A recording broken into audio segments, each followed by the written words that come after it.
नमस्ते सभी को, एक बार फिर से स्वागत है एक और नई वीडियो में। और हम डिस्कस कर रहे हैं मिसकंसेप्शन इन स्पिरिचुअलिटी। आध्यात्मिक जर्नी में जो बाधाएं हमारे रास्ते में आ सकती हैं उनके बारे में हम डिस्कस कर रहे हैं।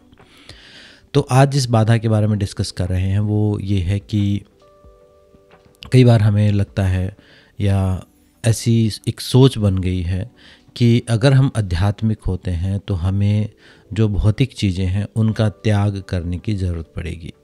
ये दो एंगल से हम इस बात को समझ सकते हैं कि एक तो हम सोच सकते हैं कि अगर हम आध्यात्मिक होते हैं तो हमें घर बार छोड़ना पड़ेगा, परिवार को छोड़ना पड़ेगा, या एक गृहस्थ व्यक्ति जो है वो आध्यात्मिक नहीं हो सकता, ये धारणा भी हो सकती है। और आजकल एक और धारणा बनी हुई है, थोड़ी सी वो उल्टी धारणा है।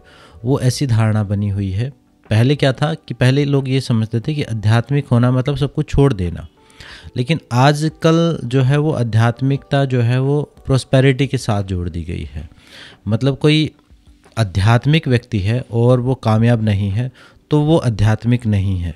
मतलब उसको ऐसा माना जाता है कि अगर ऐसा कुछ हो तो इसके पास ये, इसके खुद के पास ऐसा हो, मतलब उसको एज ए भौतिक जगत में भी सक्सेसफुल होना ज़रूरी है, तब लोग उसको कंसीडर करते हैं आज के दिन एक स्पिरिचुअल व्यक्ति को। पुराने समय में क्या होता था कि एक स्पिरिचुअल होने का मतलब, एक साधु संत होने का मतलब, एक महात्मा, एक योगी होने का मतलब था कि वो कुछ भी नहीं है उसके पास, तो उसको अच्छा माना जाता था। लेकिन आज के दिन वैसे साधु संत और महात्माओं को कोई नहीं पूछता है। आज के दिन आपको आध्यात्मिक अगर आपको दिखाना है तो आपके पास कुछ भौतिक चीज़ें भी होनी ज़रूरी हैं। आजकल थोड़ा सा जो बड़े लेवल के आश्रम हैं तो वही एक अच्छा गुरु है।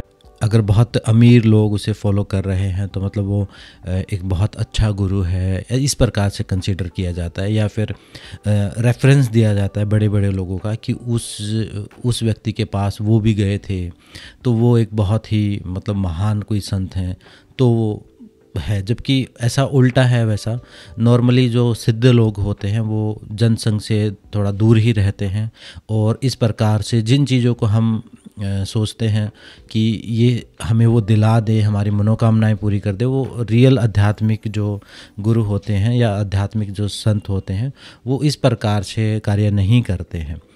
तो ये थोड़ा सा उल्टा कॉन्सेप्ट भी आजकल हो गया है। लेकिन दोनों ही मामलों में कहीं ना कहीं हम भौतिक जो मटेरियल गेन है उससे हम जोड़ते हैं। पहले हम ये सोचते थे कि मटेरियल गेन छोड़ना पड़ेगा, हमें भौतिक जगत छोड़ना पड़ेगा तब हम आध्यात्मिक होंगे, और अब हम ये सोच रहे हैं कि आध्यात्मिक हो रहे हैं तो फिर मटेरियल गेन हमें मिलेगा। वो दोनों एक ही सिक्के के पहलू हैं।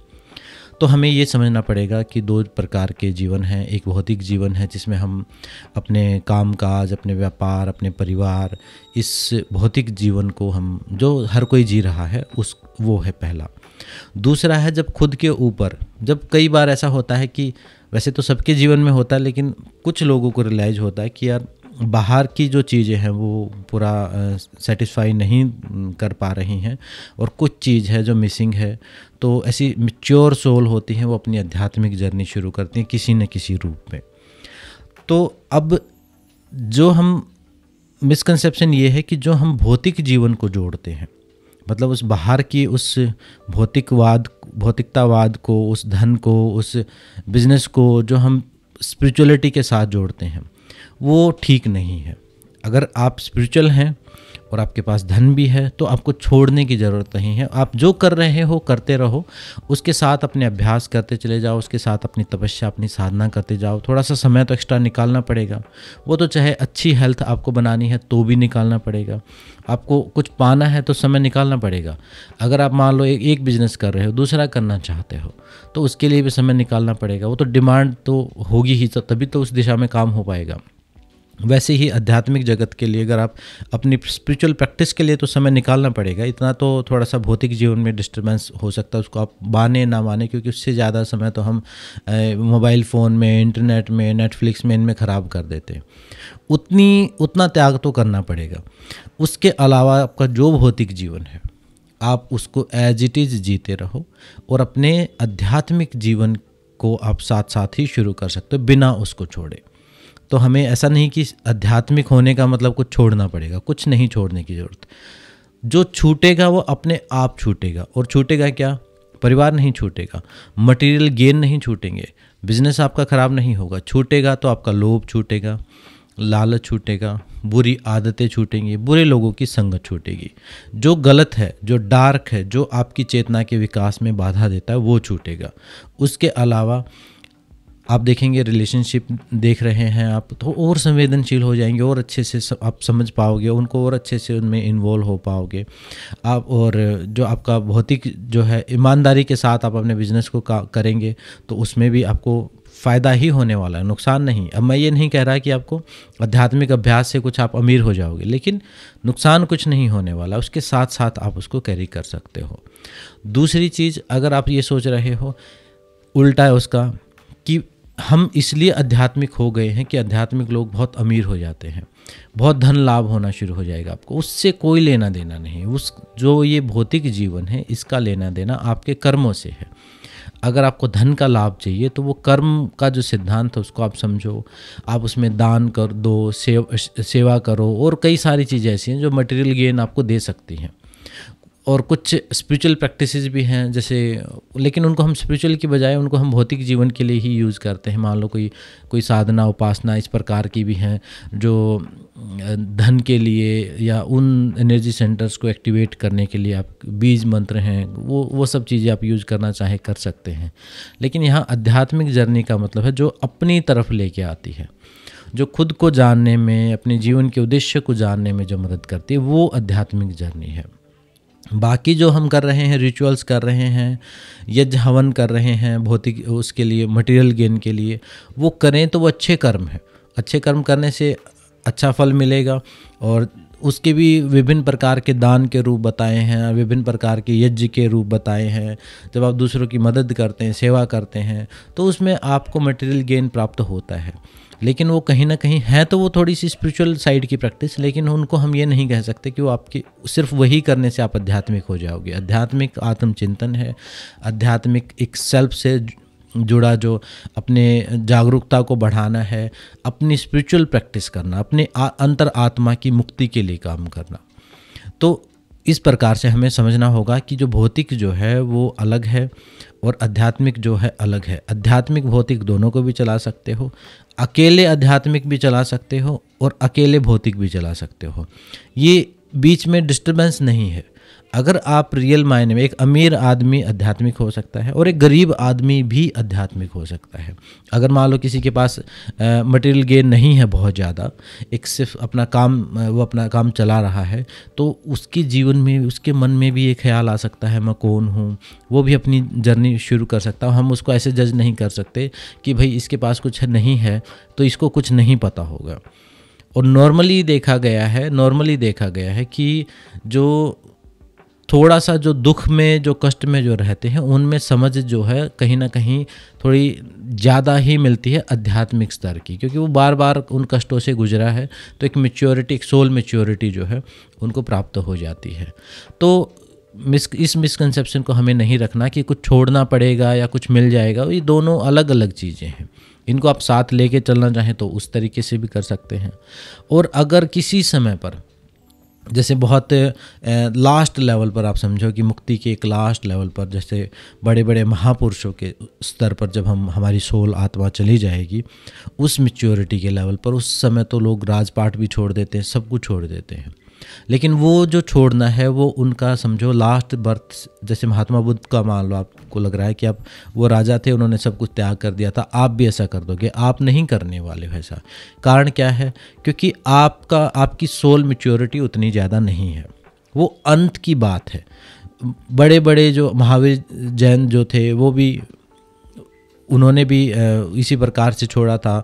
तो जो बड़े महापुरुष हैं, उन्होंने जो राजपाट छोड़े हैं या अपने घर बार को छोड़ा है, वो एक अलग कॉन्शियसनेस का बहुत हाईएस्ट लेवल है। हमारा उतना लेवल नहीं है। हम अपने भौतिक जीवन के साथ साथ अपनी आध्यात्मिक प्रैक्टिसेस को चलाते चले जाएंगे। और किसी समय अगर वो चीज़ें छूटनी होंगी तो वो समझ होगी आपके अंदर। अभी तो जैसे मान लो आप डर रहे हो भौतिक जीवन छूट ना जाए, कुछ बाहर कुछ चीज़ें गड़बड़ ना हो जाए, तो उससे आप डर रहे हो। तो जब वो छूटनी होंगी तो वो डर नहीं होगा। अभी ये डर है तो समझ लो कि अभी नहीं छूटेंगी, अभी आपका समय नहीं आया है, और जब समय आएगा तो ये डर नहीं होगा। तो इसलिए इन चीज़ों को हम कई बार रिलेट कर लेते हैं। मैंने देखा है कि लोग घर में यहाँ तक कि छोटी मोटी पूजा पाठ कर रहे हैं, उसमें भी बड़े डरते हुए मैं देखता हूँ। या तो वो डरे हुए हैं भगवान से कि कुछ गलत ना हो जाए, कुछ नुकसान ना हो जाए, या फिर डरे हुए हैं कि हम बहुत ज़्यादा आध्यात्मिक ना हो जाएं कि जी हम तो बस इतना सा ही करते और ज़्यादा नहीं करते। मतलब उनको ऐसा लगता है कि अगर वो ज़्यादा कर लेंगे तो कुछ ना कुछ उनके अंदर कुछ ऐसा हो जाएगा कि वो सब कुछ छोड़ देंगे।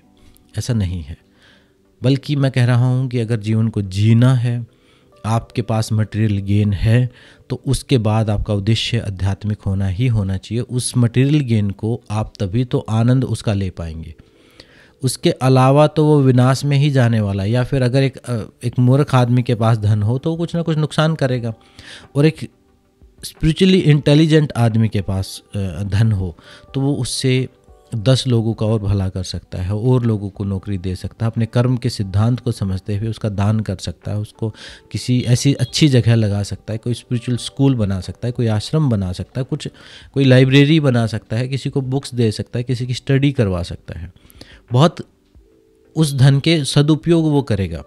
लेकिन किसी मूर्ख आदमी के पास धन हो तो वो तो अय्यासियों में उड़ाएगा, या फिर उसको ऊट पटांग चीज़ें खाएगा, ऊट पटांग चीज़ों में दिखावे में ही वो सारा खर्च हो जाएगा।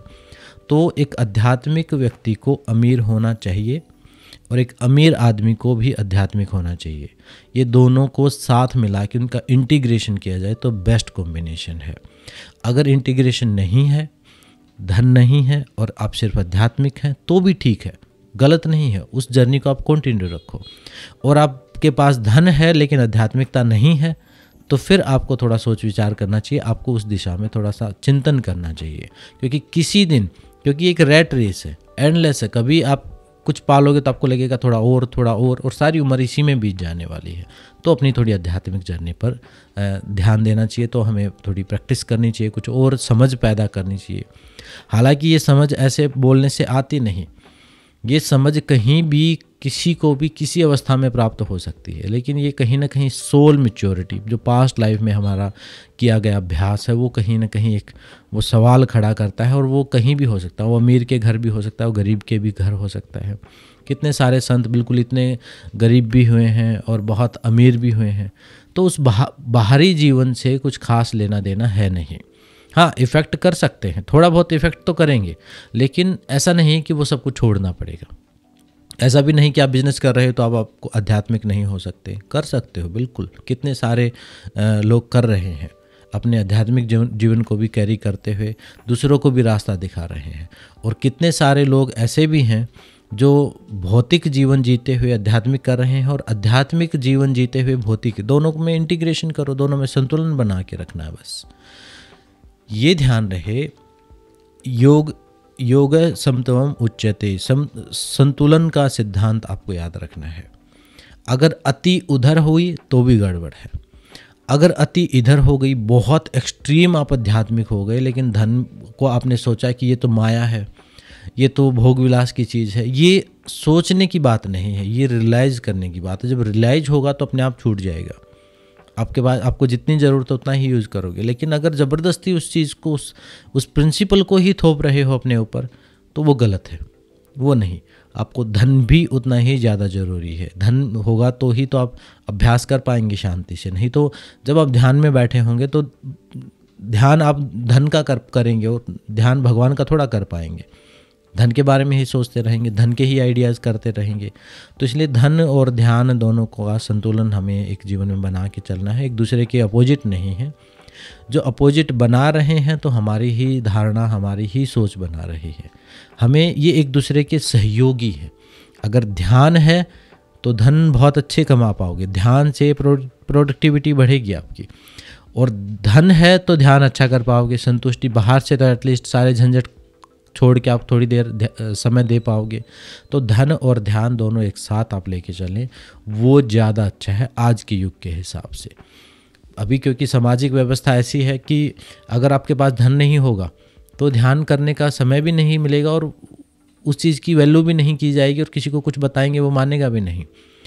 और इसका उल्टा भी है, अगर बहुत ज़्यादा ध्यान होगा, बहुत ज़्यादा धन होगा आपके पास, तो भी स्ट्रेस लेवल बहुत बढ़ा रहेगा, फिर बिना ध्यान के उस धन का उपभोग नहीं कर पाएंगे। तो इन धन और ध्यान को थोड़ा सा संतुलन बना के उस अपने जीवन में हमें अप्लाई करना चाहिए, और इनको एक दूसरे के अपोजिट ना मान के एक दूसरे का सहयोगी हमें मानना चाहिए। तो इस प्रकार से हम अपनी इस जर्नी में आगे बढ़ सकते हैं। तो आज की इस वीडियो से रिलेटेड, आज की टॉपिक से रिलेटेड कोई अगर सवाल है तो आप कमेंट में पूछें।